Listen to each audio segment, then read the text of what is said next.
Assalamualaikum warahmatullahi wabarakatuh. Perkenalkan, nama saya Radofan Azizi.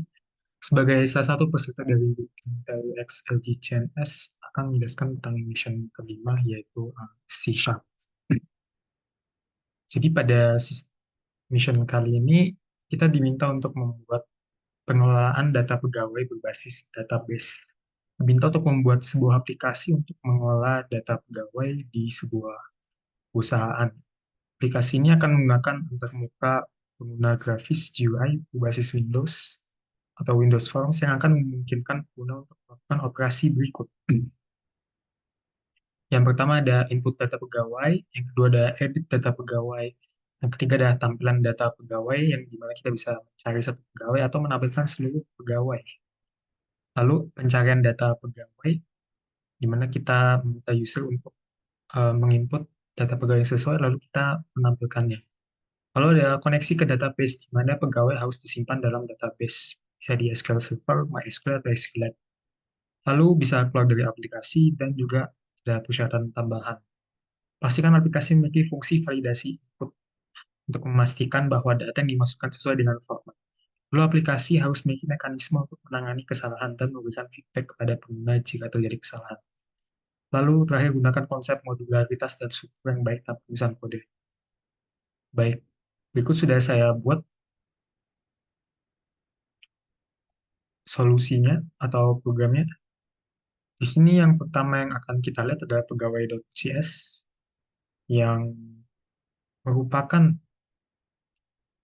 struktur dari objek pegawai yang dimana ini juga akan dimasukkan ke database nantinya. Jadi ada ID, nama, jabatan, departemen, dan tanggal masuk. Lalu ada pegawai manajemen.cs yang mana di sini terdapat semua codingan yang menghubungkan frontend kita ke backend atau database. Jadi pertama kita buat dulu connection string, yaitu yang pertama nama server dari SQL Server saya. Oh ya, di sini saya melakukan SQL Server dan bisa dilihat di sini nama servernya ada MSC SQL Express. Di sini sudah saya tampilkan.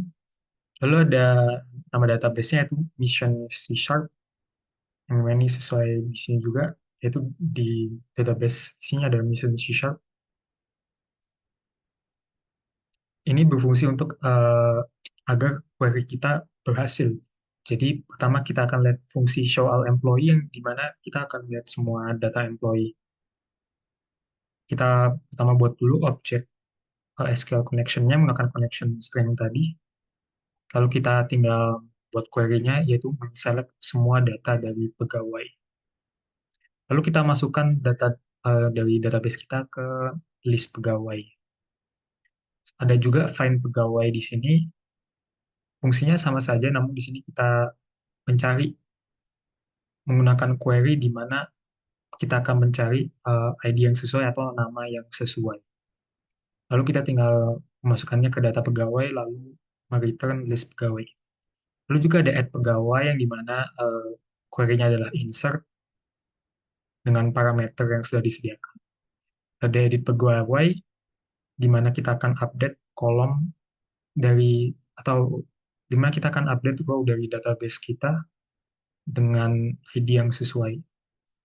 Lalu mengset eh, lalu mengset properti barunya dengan yang disediakan di parameter. Lalu ada delete pegawai di mana kita mencari ID yang sesuai, lalu menghapusnya dari database. Itu adalah pegawai dan pegawai manajemen. Selanjutnya kita ke fungsi menu. Di sini simple saja, ada beberapa input button, yaitu input pegawai baru, edit pegawai baru, dan cari pegawai baru, di mana akan masing-masing akan mengarah kepada formnya masing-masing. Begitu. Ini ada kode untuk desainer untuk input pegawai, ada beberapa field yaitu ID, nama, jabatan, departemen. Ini bisa dilihat, dan ada button add pegawai, dan jika diklik akan mengambil string dari semua text box yang sudah kita isi. Ada juga validasi, lalu kita akan panggil add pegawai jika semuanya sudah memenuhi syarat. Lalu ada back button juga agar kita bisa kembali ke format yang tadi.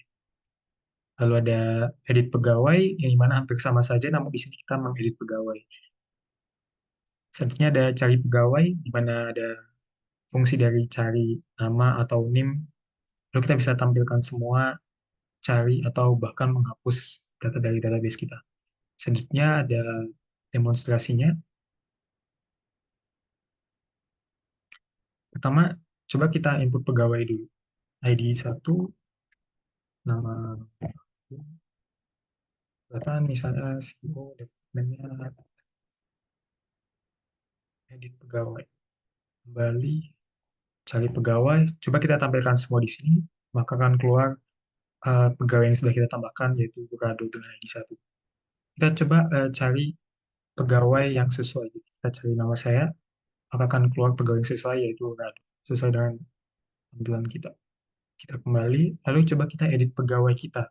Harus masukkan ID yang sama, yaitu 1 tadi, dengan nama Rado. Bisa kita yang disiarkan tadi ada namanya Windy Radovan, dan jabatannya manager, lalu departemennya engineering. Kita edit pegawai, maka kita cek apakah pegawainya sudah diubah propertinya. Kita lihat, dan di sini sudah terubah namanya dengan jabatan dan departemen sesuai dengan yang kita masukkan tadi. Begitu. Baik, sekian dari saya. Terima kasih. Wassalamualaikum warahmatullahi wabarakatuh.